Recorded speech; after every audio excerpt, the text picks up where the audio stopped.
Hello, everyone. Let's see. We've got a couple participants lined up.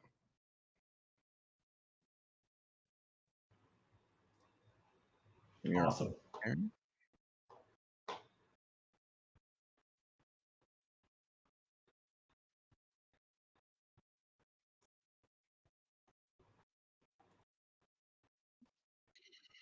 Oh, let's see. People still coming in, it looks like. Put my phone on Do Not Disturb.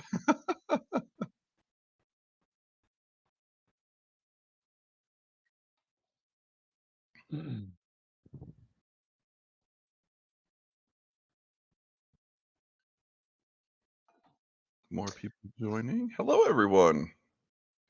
Yeah. I didn't. We got a question already. Yeah. Somebody was saying hello. Hello. Guess there isn't a chat function on here. Just like typical webinar things. You don't really get a chat.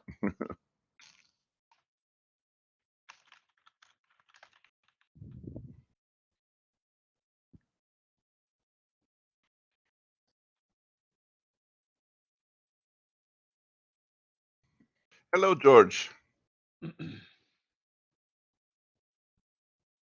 Mhm.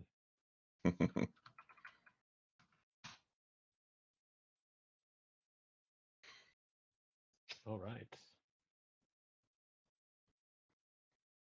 Well, all right. Looks like people are still filing in. We got a few more people coming in. Give it just another just 30 seconds.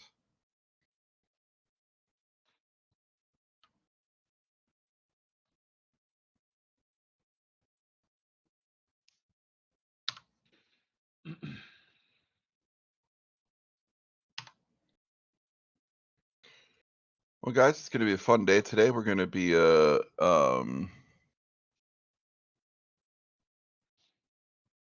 sharing some slides, sharing some VMs, sharing some good old hands-on stuff. Yeah. I'll tell you what, Joe. We're at 12:01. Why don't I go ahead and introduce, and then I'll kick it over to you. Alrighty. Well, hello, everybody. Good afternoon or good morning, wherever you're coming from. Thanks for joining us today. My name is Ben Fink. I'm one of the founders here at On Defend. Really excited. Thanks for taking some time to join us today. I think, like Joe mentioned, we're gonna have a really good time today. Um, when we put this webinar together to answer a couple of questions, one of the really common questions we get from folks when we work with them is how they can better be prepared for the next time we do a pen test or a red team engagement with them, or getting themselves actually prepared for like a real event in terms of like preparing their defenses. Of course, the tools to do this are everywhere, but it can be pretty daunting, especially if offensive security is not your jam on where to start. So today, Joe, who is our Director of Offensive Security, Innovation, Research, and Advanced Testing, is going to share some of how we walk people through thinking about this. And we've scoped this one today to be specific to PowerShell activities and PowerShell TTPs, and kind of walking you through some of the things you can look for to test yourself, and then ways you can start to manage those test cases so you're really testing your defenses and making sure you get the result that you want. And if you don't get the result that you want, what can you do to improve? We are recording today's webinar. We are using a new platform. So if you notice anything that you really like or you really dislike about that, we'd love to hear about it afterwards. You'll get a short survey once this webinar is over. It'll also be available for replay after the fact. And I'll be fielding questions while Joe's going through the presentation. So if it's really pertinent to what Joe's talking about, I'll interrupt him. If not, we'll save him to the end. But really looking forward. Thanks for joining us. And Joe, with that, I'll turn it over to you. All right, all right. Gonna turn some of these cams off so we can focus on the material instead of the host. All right. Well, again, welcome to our webinar. As Ben explained, we are on Defend. We've got our tools blind spot here. We're going to talk about a little bit today, but really, we're going to show about TTPs, things that we do on a day-to-day basis, things that we notice attackers do every time they get on the network. A couple other things. This became really, this one episode, this one webinar is going to be kind of like about PowerShell. expect more. We want to do commands, we want to do PowerShell, we want to do Bash, we want to show everything that we do. Use the usage of other tools, the tools literally involved in the PowerShell TTPs. But first, we just want to give you something that you can literally use today to go see if your security stack is even working. Again, our entire goal with purple teaming is to level the playing field. I literally saw a good picture this morning on Twitter. It showed the outside of a castle, and it said the attacker's view, and then it showed literally the inside of a little crucible, or the cross is cut into the side of the castle where they get to fire arrows, and it said the defender's view. And so, with that being said, our entire goal of these products and projects is to level the playing field as best we can. Again, I'm Joe Brinkley. Got a really cool title. Thanks for the epic title, Ben. Do offensive security stuff, innovation, research, advanced testing, all that leads to us having a lot of good stuff that, as I read about what the bad guys are doing, I'm putting it in practice immediately. We're deploying it. We're trying to give it to our clients. We're trying to put it out there. Got a lot of years of experience. Got a lot of certifications, OSCP, OSCE, OSEP. Um, a lot of cool stuff to penetration testing, system security, malware, author now, and definitely been a red team for a while. A lot of cool stuff that we put together. So hopefully this presentation is indicative of what we can do on for you clients, for anything else.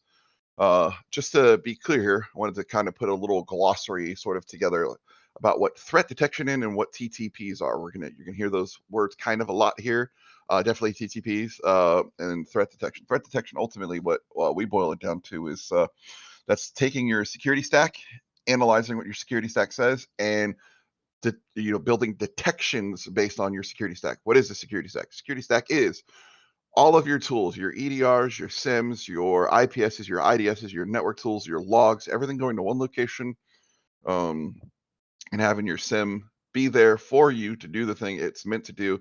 And that's, again, the point of running simulations and emulations like this, so that way you can really get the feel of this is what the bad guys are doing. This is really what I should be looking for, not just, oh, we're patched, but how did we get broken into? TTPs, that's the tactics, techniques, and procedures.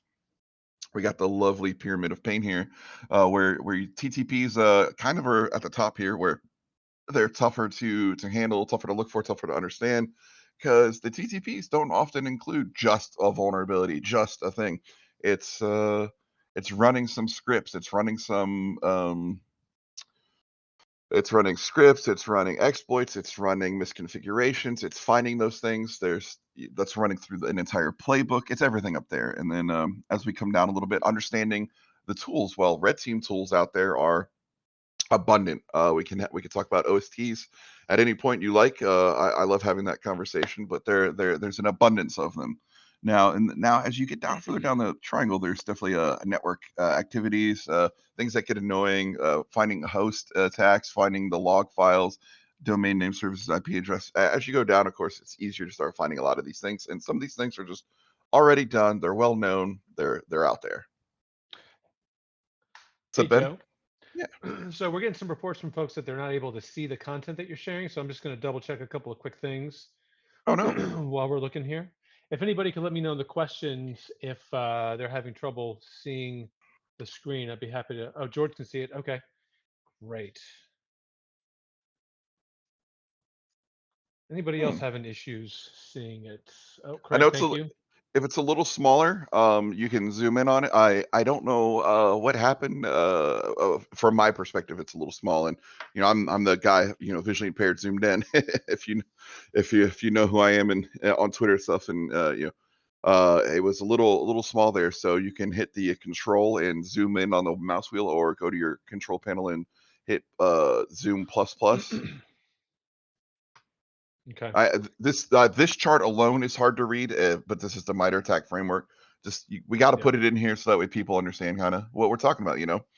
Um, MITRE ATT&CK framework is laid out very well. It is a fantastic cyber attack kill chain these days. You can go left to right, up and down, right to left, and use it to hunt, use it to find things like that.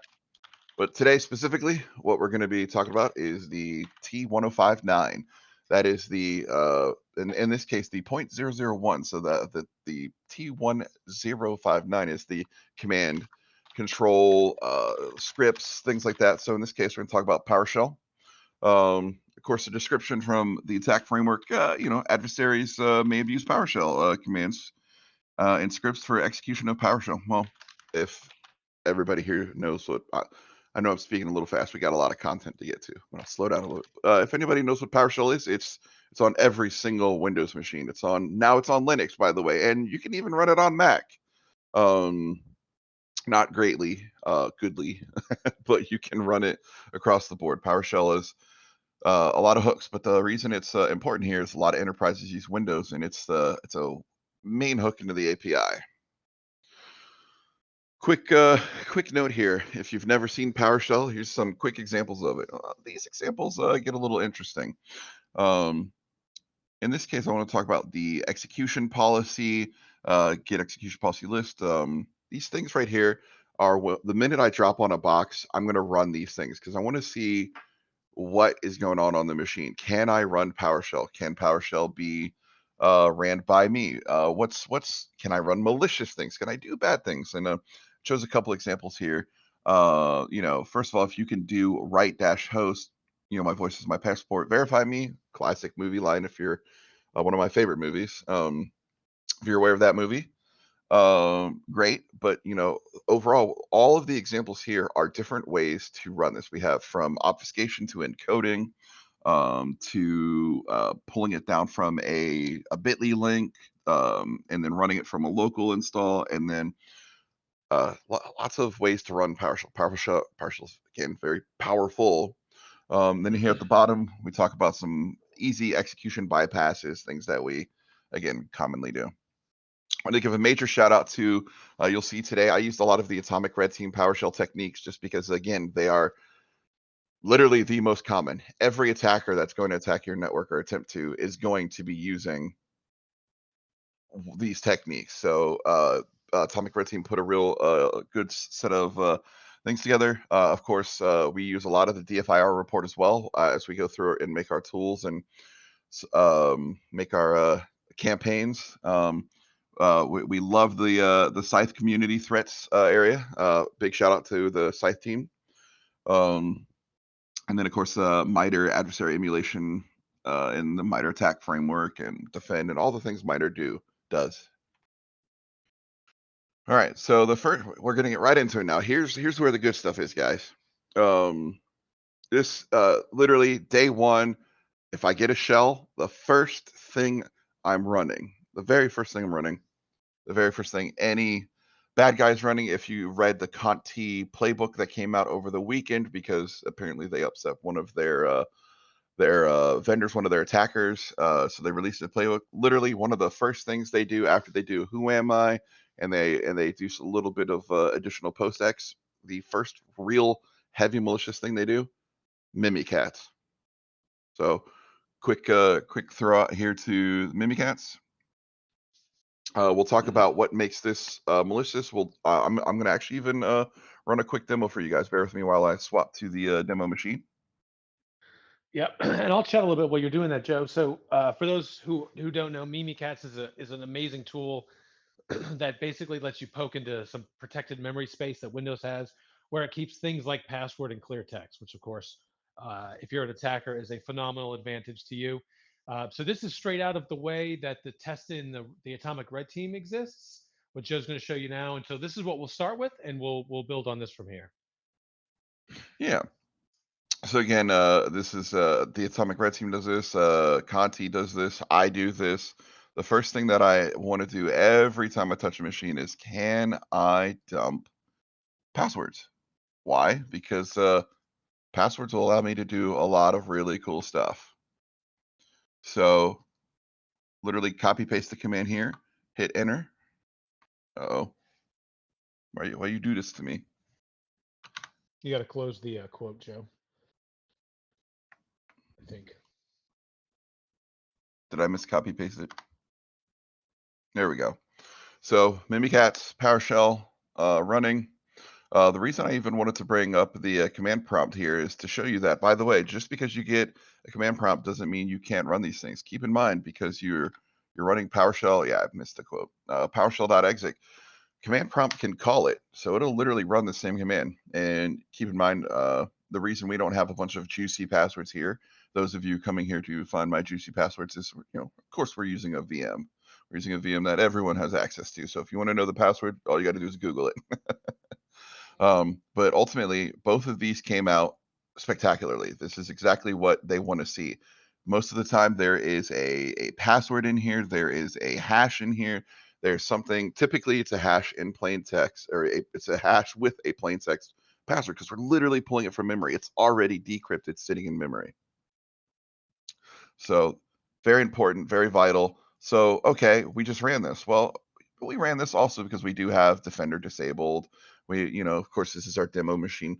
But again, when an attacker gets on, all if they're able to have access and disable it, they're able to run this. And well, if your EDR is disabled, how can you detect this? Well, I'll show you in a second. Yep. So Joe, I'm a defender. I ran the thing. It worked. That seems like really bad. That should not work. Let's talk a little bit about what we could do to shore that up. Yeah. Oh, well, the first things first. Here's our detection and mitigation. Um, as you can see here, I mean, the most malicious thing that you're going to see these days is this. First of all, we did highlight needs admin. So first of all, you do have to be admin. So if you're not admin, there's going to be some additional steps in between. But privilege escalation, we know, is almost trivial these days. If you're an attacker, you've been in the game for a while, there's UAC bypasses, there's lull bins, there's other ways to run this. We'll even show some a little bit later on. But the most malicious thing about this is the invoke expression, right? So as a defender, right, the first thing you want to do is make sure that users themselves don't have administrative rights. Like that's like number one. Um, the other thing that could be very easy to do is block or log, of course, HTTPS callouts, especially from non-browser. So if it's not an HTTPS, if it's not pushing out an HTTP or HTTPS, if it's just doing a web call, well, if you have a enterprise proxy in place, say, hey, they're only allowed to go out through 80, 443, 80, 80, and make sure that when those web calls go out, that they are signed with HTTP, HTTPS. You might break a lot of things, but you're going to stop this attack in its tracks. The other thing that you can do is log and check for IEX or invoke expressions. Um, as, Ben put it, asterisk here is super bad. What did the asterisk exactly say? It's Oh, just this just means usually anytime we say a blanket statement that something is really bad, we'll run like a search for the customer, and it turns out like some like legitimate Cisco utility they use actually does this, and so we have to like whitelist a bunch of like normal stuff that they expect to run on the network that for some reason is using a thing. This will be a recurring theme. It's stuff that will be like, this is super bad. You should never have this. Probably is all over your network, and we're gonna have to make right. allowances for it. But yeah, in general, super bad. So the other things we could do is consider blocking core specific file extensions. In this case, .ps1. So while your sysadmins might be going, oh, I can't run my script from 1994 that I wrote in a batch file that's now contained in a PowerShell file because you've blocked these PS1 files. Well, there are mitigations you can set up. Of course, policy. That's we talked about execution policy in the beginning. You can set up execution policy per users, per system, per anything. And then, of course, they can be bypassed, but now you're adding these arbitrary layers of just crud, defense in depth, right? So additional Hmm. crud in the way to slow the attackers down. For everything that they have to do to bypass a policy, to bypass a GPO, to get past Sysmon, to get past PowerShell logging, to get past invoke expressions, IEX and invoke expressions. Now that they're providing you, the defender, additional resources to look at. Yeah. Hey, Joe, can we go back to that slide just real quick? I want to add something, Yeah. if I may. When we talk to customers about this, and a lot of people have already tried the Atomic Red Team, we had some comments already that folks have tried it, and that's great. One of the things that we'll see, so this command isn't too long, but it does have a lot going on. So let's just break it down real quick. So if you look at the thing here, actually go up one more slide, Joe, so we don't have our highlighted stuff on, if you don't mind. Thank you. So you can see here what we're going to run. We're going to call PowerShell.exe. So we're just going to invoke the PowerShell process, and everything after this is going to be a command that we want PowerShell to run. So invoke expression is IEX is the short version of that invoke expression, which just means I'm going to go grab something. I want you to run it once I grab it. Then we're going to use some of the PowerShell sort of .NETiness of it to go get a file from the internet. And you can see that's what that download string is. We're going to create a new object from the result we get when we download this thing. And here it's going to actually go directly to GitHub, to the PowerShell Mafia repo, and pull down this one particular PS PowerShell script from that repo, and then it's going to run. You can see there's a semicolon. So once it does that, it's then going to say, and now I want you to run this command, which is the invoke Mimikatz dump creds. When we run this with customers, we see customers run this. There's a bunch of places in here that your AV, if you have like AMC integration for it, which we'll talk about in a minute, if that's in place, like it may block it for a number of reasons. Just typing invoke Mimikatz in PowerShell is enough to get the AMC to fire and say this thing isn't allowed, like the literal string invoke Mimikatz, right? So there's lots of ways that this could be done. One customer we went to, we're like, oh, we already ran all the atomic red team tests. We're good. We don't have any PowerShell problems. What they were actually doing is they had blocked access to GitHub at the proxy. So when they would run this test, that first part would fail. So they never got to actually trying to run the actual PowerShell script. It like never downloaded. But so, anyways, that's good from a defender's perspective. There's lots of layers in here that we can either build mitigations that prevent this activity from being successful, or logs that can alert you that something's going on that needs your attention, right? And so that's our goal. So if you can go to the next slide real quick, Joe, I just want to make sure that we Yep. see the stuff in green at the bottom. Depending on which one of these things you can implement, some of these are mitigations, like not having somebody be an admin. Like if this command just ran, it wouldn't work, which is great, right? Now, obviously, Joe's mentioned if they're resident on the system and they have other attack avenues, different story. Um, when we talk about blocking or logging HTTP, just understand that like some of that is going to be a cat and mouse game where you're blocking domains, and they're like, okay, I'll just host it someplace else. Which, if you, by the way, are testing this yourself, one of the great places to put PS1 files that you would like to have downloaded are on Azure storage blobs, because most places whitelist the windows.net domain, and that's where you get your default HTTP URL when you put something there. So just swap that URL out for a different one and see what happens, right? If you're able to actually pull that file down, then you can see if it would actually fire at the next case, right? Um, the last thing I'll mention, we're going to talk more about this, but Windows Firewall is heavily underutilized in most customers. That most places disable it, but Windows Firewall can actually log for you, not just like what request was made, but what process made it. So you can build some really great logging that is basically anything that's not a browser. When it reaches out to the internet, you're like, that's super weird that Notepad is calling out to the internet. I definitely did not intend for Notepad to make that request. So, anyways, just some of the things that we would recommend. And you can do some of these, you can do all of these, but we're just going to try to give you as many ideas as possible, so that if you have like something going on in your environment that isn't normal and it's not possible, for example, to remove admin rights, then we're going to try to give you as many options as you can to help find stuff. All right. Thanks, Joe. Yeah, another quick thing. So Ben was talking about literally, if you just go create a notepad or a text document on your system and just type in the word mimikatz.ps1, mimikatz.execute, it's going to trigger. The other ways, just changing that name can help. So there are, again, tons of ways to do that. And then there are countless guides by Black Hills, Trusted Sec. I've written one where you just apply some rules to this mimikatz.ps1, and it strips out all of the things that could potentially trigger it natively. And then if you encode it, additionally, bam, you're in. And that goes for a lot of these things that are Mimikatz. Good old Bloodhound Sharphound. If you're, I on Twitter last night. I was talking about if your blue team hasn't ran Bloodhound Sharphound on your network, I can assure you your security stack isn't doing anything. And I can say that with 100% confidence, because here at On Defend and throughout my career, I've gotten on people's networks. I've gone, wow, you've got $1 million security stack. That's adorable.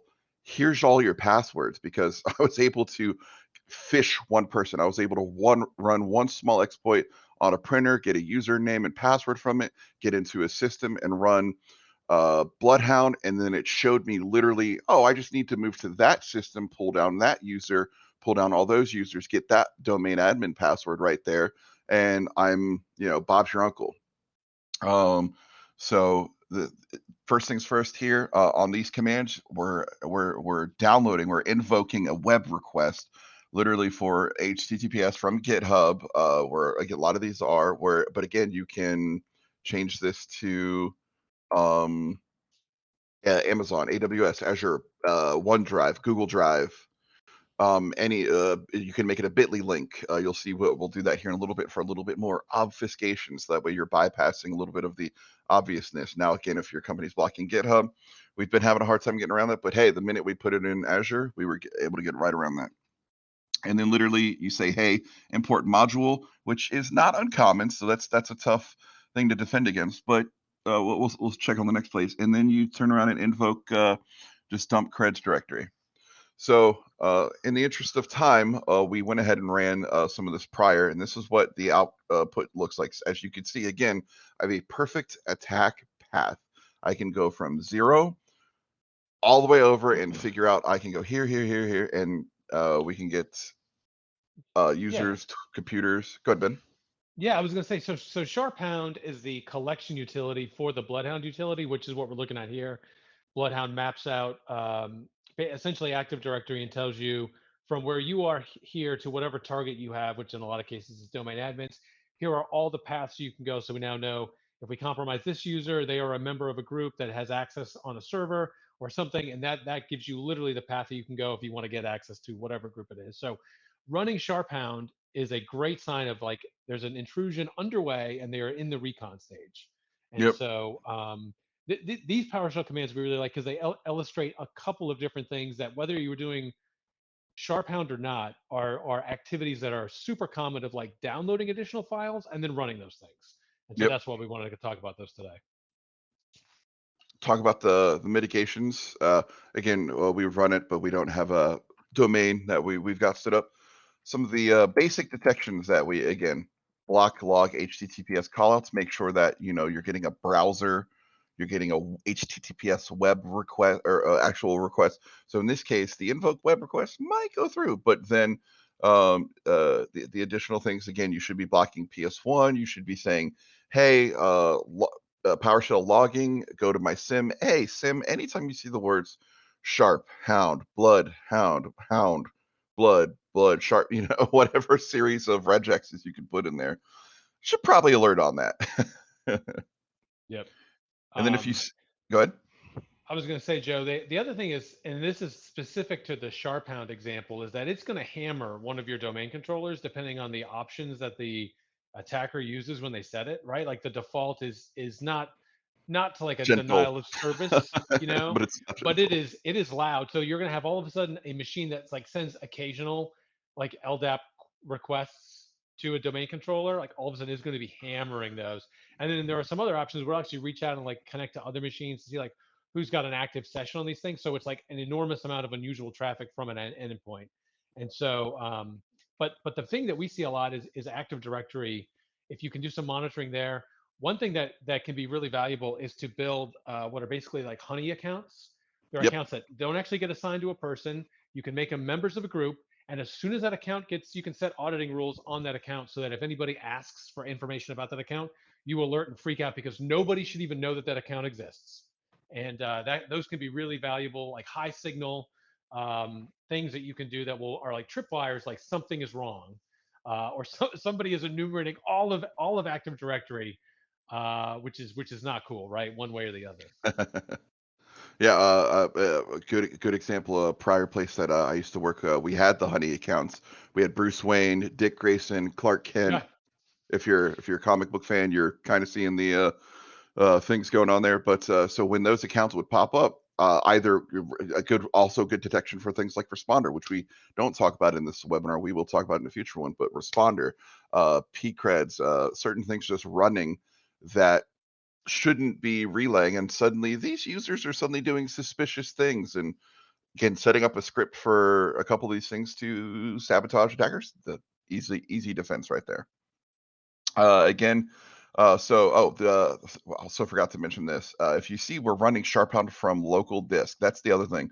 Local disk, this should definitely be picked up again by your EDR, your endpoint detection response, your local antivirus, your anti-malware. Something local should pick this up. Now, the thing that's a little bit harder here is using a download cradle. This is when you just execute the application purely in more quote in memory. It still downloads it, stores it, but in its process of downloading, it kind of holds it in a temporary position and then runs it. So again, you'll Mhm. get the same output from this to this, the same. So it'll still look like this in the end. Once you get Bloodhound, you get your JSON file, you upload it, you'll still have your path, but this is running from memory. Well, the thing about memory is some EDRs don't run in memory. Well, good thing Windows 10 enforces AMC, the anti-malware scanning capability, so it is immediately looking for things in memory these days through PowerShell. Well, there are ways to blind AMC. Literally gouge its eyes out. You can have it staring at a wall and it won't know what it's looking at. You can have it staring at malware. It'll pass the sniff test. So we talk about some detections for that. Again, a lot of the same things are going to happen. Just consider blocking things, PowerShell logging, check for those Active Directory LDAP requests, blocking PS1 files. Um, but again, I highly recommend as a red teamer to my fellow blue teamers, get Sharphound on your network, get permission to run it, recompile it, build it out so it actually has permission and run it on your network because this attack chart is valuable. If you see a Mhm. path to domain admin, they can see a path to domain admin. Yeah, that's a good point, Joe. I think Bloodhound does a great job of highlighting it, really like enumerating people who are nested members of groups that, like, when you do your review, sometimes get missed, but when it kind of like pulls it out, it really highlights who actually has different permissions. And the team over there behind the Bloodhound tool, I think, just released like an enterprise version that's helpful for defenders, but do a really great job of helping identify that sort of attack path. Um, one quick thing, Joe, before we move on, if that's okay. So we just talked about number two and number three were basically the same thing.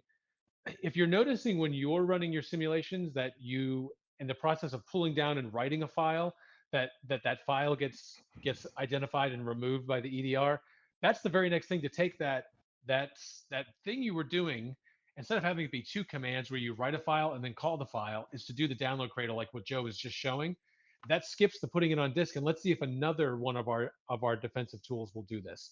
This is how like the so-called like fileless malware works, right? It's not really fileless; it just doesn't write anything on disk, Right. but it does stuff like this. And so you can apply the same technique to a lot of the test cases that exist out there that you may be thinking about. And don't forget that you don't have to just do web stuff outside of the network, right? There's a lot of cases that we read about and we see when we do engagements where if you get access to like an SMB share that's readable by everybody and you can put some Yep. stuff on there, you can reference that as this instead, and people will go pull that stuff locally, and then a lot of your tools are suddenly not in play anymore.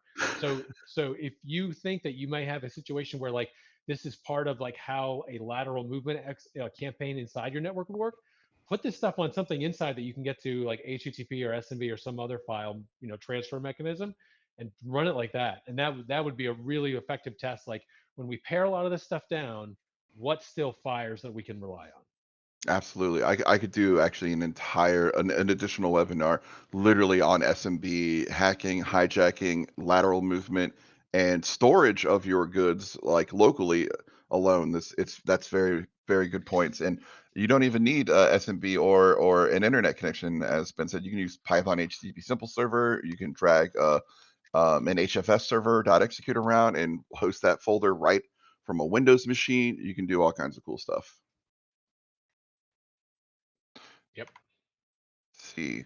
All right. So now I want to talk about obfuscation. And in this case, the obfuscation techniques literally just means they're obfuscated because the methods here we're pulling, they look a little different than the prior thing. Again, the thing that's kind of consistent here is the net web client download file, but now we kind of call it using a few different, you know, signals here, paths here, and things, and then you'll see that we also call it with the Bitly links and these other things here. Um, so this ultimately just runs a script, as I showed you in the beginning, that just does a write out to the console that literally shows that hey, this actually pulled down from the internet and ran a thing. So quickly flip over to Yeah. the demo box. And there are so many awesome methods of doing this obfuscation of commands that while you can take a thing that got stopped because you used whatever, like it observed as you observe why your attack was prevented from working or was detected. It's important to figure out like what could we do to get around that but still have the output of this thing work. Yep. Let's see. Obfuscation. Let me go grab the good copy pasta of this. Yeah, that's a long one. You're not going to manually put that one in. No. Obfuscation actually is getting to, in my opinion, getting to be something really interesting because again, us now writing a lot of malware ourselves here, and us writing all the fun stuff that we get to write. I'm gonna say all the fun stuff that we get to write here. It's obfuscation suddenly takes a whole new level of understanding because we do a bunch of interesting things with a little bit of obfuscation. That includes turning things into bytes. That includes turning things into raw files, all kinds of stuff. Let's see. Hopefully I copy pasted the right thing. Well, one of them worked. Why did the first one not work? All right. Oh, there we go. So, yeah, Cradle worked, successfully executed code from a remote location. Oh, it's because it copy pasted and did not grab the proper thing. Okay, well, that's fun. So while Joe's grabbing that, I will say red in PowerShell is good because you can see it gives us specifics of what the problem is. A lot of people see red and immediately like, well, it didn't work. Like, well, this is telling you really why it did not work. So make sure you're going to get used to reading red and PowerShell blue backgrounds. Unfortunately, Yeah.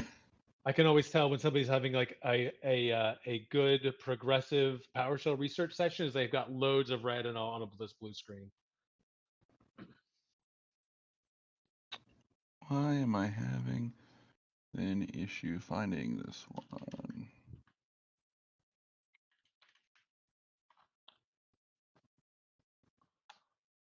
Here we go. So there's actually an additional method to do this from the Atomic Red Team. I'm just going to grab it purely from the Atomic Red Team. Copy. And we'll do a CLS. You'll see now we have 3 successful write-outs. Hold on. Stop. Get away. I have a cat trying to really demand attention. So you'll see that we actually had several successful runs here. So the cradle worked, and so you'll see this. I really like this last one. This one is so messy looking, and the reason I didn't paste into the slides is, as you can see, even on a terminal, it takes up a lot of space. Clearly, whoever typed this out the very first time was very motivated, but it allows you to call the script, download a thing, execute a thing, and it's very. If you saw that come through on your EDR, your endpoint, your SIM, are you going to read through all this to figure out what's going on? You're going to hit enter. You're going to see it successfully executed. It could have ran Mimikatz, blah blah blah. Yeah. Boom. And even more importantly, I mean, it would be really hard to write a regex or some kind of a filter where you were Yeah. looking for a word. I mean, there's no way you're going to anticipate this nonsense like what Joe just put on the screen, right? And so it's important to do this as we run more of these. You can see um, how some of these commands can be transformed. So you can take some of the same activity that we've already tried, whether or not it works. You can go through and try other things and just get a sense of where are the different places that I have the opportunity to observe this that for alerting? Where are the places I have the ability to put in some mitigations that would prevent this from working in the first place? We're going to talk about some mitigations for this specifically because you get to the point where this gets silly. Like, there's no way you're gonna predict how somebody will obfuscate in all cases their PowerShell commands, but there's other things that we can start to do if they have to get really super fancy, using a lot of sort of like the .NET native components in there. Like this thing has all the script block create and all the read all bytes and everything. There's some other things that we can bring to bear here now. So Yep. Again, since this is pulling down from a remote location, that block log HTTPS callouts, great. Against blocking specific file execution. If there's a .ps1 in the HTTPS, log that, PowerShell logging, and then of course look for the usage of the encode command, enc, the create script block. A couple little simple things that'll really clean it up. Again, we didn't put the crazy big long command in here because it's off the page when I tried to put it in here. And yeah, exactly. And when you start looking at these, I mean, the important thing is you're going to run this, and then you're going to need to go look and see how did our tools handle this. Um, if if you run a command and it seems to fail for some reason, it's really good to know why did that fail and how can we monkey around with this until we get it around this thing if we can at all. And that's really the basis of finding like good coverage that if somebody were to try to do this, we're not just going to pick up some sort of secondary detection because they're trying to pull a file from GitHub. We're going to actually nail this thing because we are watching for this execution. Yep. All right, and the next detection. So this is again we talked earlier about doing some fun Mimicat stuff. Is there other ways around it? Is there a way that I can not download a file? Is there all these other encoding, obfuscation? Well, this kind of rolls all of that into one. Um, so run Mimikatz via PSN keys. Upon execution, a automatic action will have these automatic actions will happen. This will literally open up Notepad, type in a bunch of stuff, pull down from a URL, put the words from that URL into the Notepad, then save locally, and then run and execute. I'm gonna again switch um, to the demo machine because I like this Yeah. one a lot. It does a lot of cool things. This one is cool. We see a lot of like initial payloads that come in as like an attachment, like a macro on something. This is a pretty common element that it will do. Where if it brought the malicious content directly, it would get blocked. But if it does a thing where it's got crazy obfuscation, it's going to write out the literal characters to make the malicious script happen on the inside. Then that's a different story. And that's actually one of the new tricks that Defender has. Is it can you have some settings in there that you can actually prevent Office products from having macros that will generate like their own files, which is a great defense against this exact thing. Yeah, this definitely could be integrated into a macro for easy, and considering it's mostly a VB script. Yeah. Opening up a file, it's literally pasted it in there, saving it, closing it, running it. Except I have a missed. Oh, still ran it. There it is. Yep. Boom. Again, we just ran Mimikatz. Now, yes, if Defender was on, it would likely detect this because it's calling itself Mimikatz.ps1. It's executing Mimikatz. Well, let's change it from Mimikatz to mini dogs. Let's change some of those expressions and invokes to rename them, change the wordage on them, and rename the file, rename the word Mimikatz, remove the words Mimikatz from inside of the document. Control F, you rename it. You put that script somewhere else online. You run through this. It's that easy to rerun it and keep testing. Yep. And it is important at some point that you test and make sure your commands functionally work. So even if that means you initially have to turn off all your defenses, let's make sure that your commands would work in the event that they get around your defenses. Let's not realize later the reason we thought we were stopping all these things is because the command was never going to work in the first place. Yeah. Again, the biggest thing when possible, limit those administrative privileges. That's going to prevent a lot of Mimikatz from running. That's going to prevent that you're adding an additional layer to their playbook. They're now going to have to elevate. They're not going to have to laterally move. They're not going to have to use Bloodhound. They're not going to have to search the network. They're not going to have to be louder. They're not. So literally by doing that, first thing, blocking or logging HTTPS callouts, especially from non-browsers. You're starting to see what we're doing here. Notice that why is Notepad suddenly calling out to the internet? Yep. Why is something calling Notepad from the internet? Again, block.ps1 files, Why is PowerShell Notepad the log. child process of PowerShell? I mean, that's Yeah. weird, right? That doesn't happen on your machine? Oh man. No, no, it does not, Joe. I'll be right back. Hey, go back up. There's one last thing I want to talk about on this one. So one Yeah. of the things we'll talk about on this slide for mitigations that we haven't talked about yet is PowerShell constrained language mode, and that one gets two asterisks because that one is a double pane. Here's the deal: there are some defenses that are super good and are really reliably effective at preventing stuff from working. Things like application whitelisting is one of those. I mean, it's a huge lift, and you can't just implement changes inside of your tools or inside of your sim to improve the detection or improve the mitigation. This requires you to push, sort of like GPO and other policy updates out to like your user population. But man, like if you could identify a whole bunch of people who have very little reason to ever actually use PowerShell, and it's not something that your the way your administration team works on, like all of their work is like remote PowerShell, turning on constrained language mode, like there's so much weird stuff that this command has to do that if Yeah. you had CLM turned on, like that, none of this would work. Uh, if you're not familiar, constrained language mode basically just means what it sounds like. You only get to run some of the parts of PowerShell, and it does a really good job of a lot of the sort of like the .NET native stuff that's in here isn't part of that like lexicon that you get when you run under constrained language mode. And so Microsoft's got some great documentation on how to implement this. It doesn't cost anything. You do have to push it out like through a GPO usually. There's some other ways to do it, but man, like you could totally show in an environment where you have a whole bunch of people who never touch PowerShell. Um, you could really lock down a lot of that using that.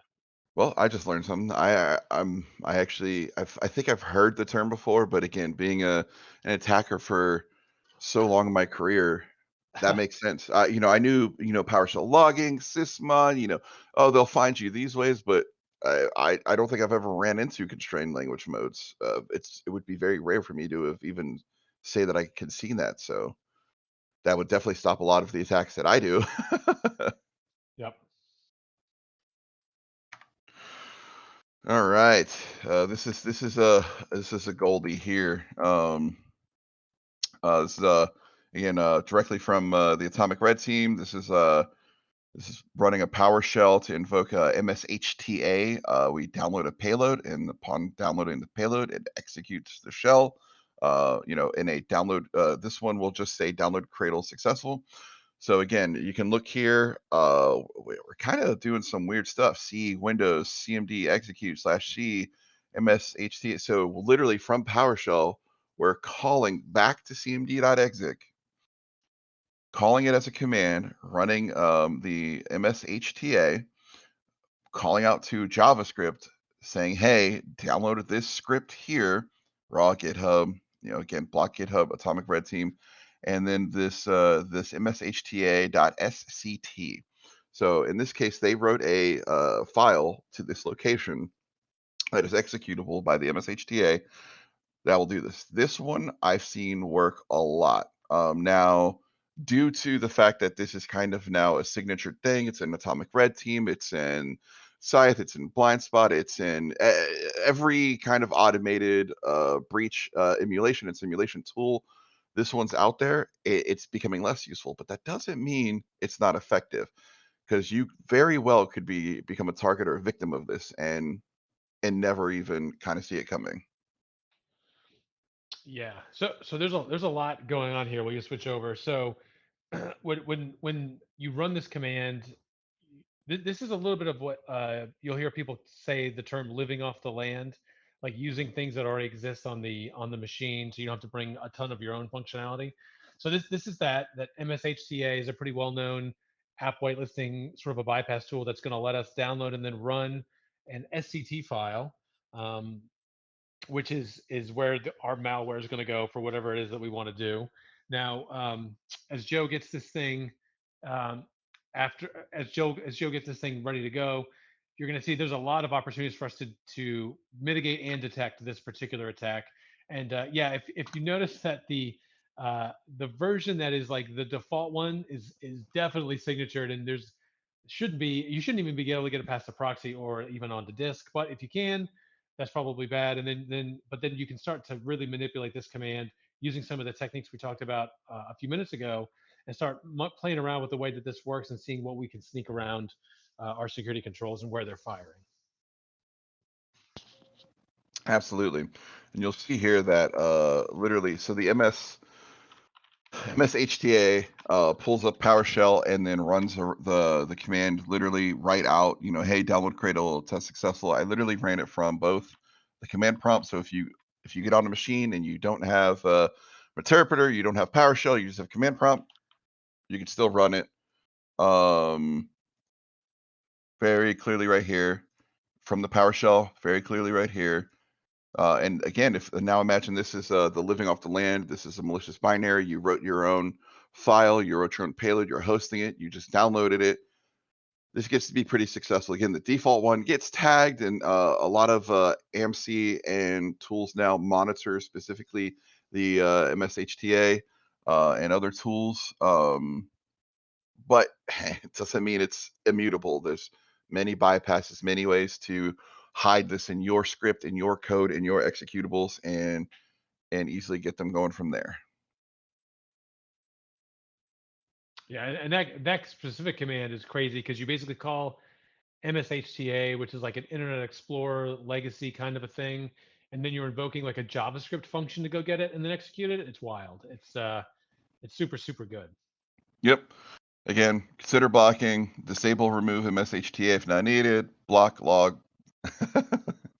There's a real good chance that MSHCA is resident on like every machine in your environment today, and you probably need it basically nowhere. But this is something that you'll have to do some research yourself and see, is this like something that shows up when you're monitoring executables that are called and used? And see, you never know, you might have some weirdo like old school Oracle process that sits around there and for some reason uses MSHCA to do like a thing that some team really needs. So but if you can get rid of it, that'll save you a bunch of headaches for sure. Absolutely. And if you ever want to see MSHTA in action, what's it called? Rasta Labs on Hack the Box. You actually have to use a HTA bypass to get into the backend. Again, Mm. spoiler alert. Hey Joe, so I think might have a few examples up, but we're already up to 12:50. If you want to skip ahead and show folks some of the ways we kind of speed up our testing when we do this. Yeah, so we'll zip by these. So this one's PowerShell remoting. If you enable PowerShell remoting, it's very easy to execute PowerShell remoting. You literally, this is like netcat for PowerShell. Yo, give me access to your system. All right, here you go. Yep. Um, this one needs to be locally done, unless, of course, somebody breaks in externally. Pretty heavy lift here for this thing. It's very detectable. Again, if you look, we're calling invoke. We're doing a lot of kind of obvious stuff. Again, uh, super bad. Like, limit Hmm. administration rights, PowerShell logging, disable PowerShell remoting, and ensure that you have an execution policy that doesn't allow you to do that. Here's a couple quick screenshots of blind spot. Again, we'll talk. We're gonna go show you everything we just did in this presentation. We use blind spot for blind spot is our lovely tool that we use to do purple team engagements, tabletop Hmm. engagements, almost red team engagements, purple team engagements, blue team. We want this to be the tool everybody uses, everybody can use to improve. It's really pretty. Um, Anything you want to talk about on these two? Yeah, if you want to switch over and show them live, like the one we ran that was specific for these PowerShell TTPs, what we really like about this is that when we work with you or whoever the customer is on a purple team engagement, our goal is to get there and get these activities like executed and done, so we can immediately figure out like which of these things did we stop, which of these things did you not, because we don't want to spend a lot of time having to generate the activity, and we want to be able to get in and hit the ground running with you and find like better ways of detecting these things, better ways of mitigating, and then being able to rerun these exact same things without having to spend a ton of time, going through manually re-kicking these off. Yeah, just go ahead and click on the report there for me, Joe, Yep. and we'll kind of show you. So we ran this as a ran these TTPs ahead of time so that we would be able to kind of share with you. But so we when we pull the activity back in blind spot, we do a couple things. We score all the activity based on the outcome. So you can see in this like example system, some of the things were blocked. We did some logs and we found a bunch of stuff we didn't find. And so our goal here is to be able to very quickly we've generated the activity, the signals in the environment. Now we are trying to go back and help you figure out like what did we get to where we want on these and how are we going to get better. We include the if you click on some of these as they go to detail, you get the input output of everything, so you can see exactly how the command functioned, whatever it did. And so That will allow you to see exactly what it did. We also copy a lot of the details, like when it fired, what process ID it was using, all that kind of stuff, right? So you can really track it down. And Yep. our goal is to make this like accessible so that we sit down, come up with like what are the things we want to emulate from the attacker perspective.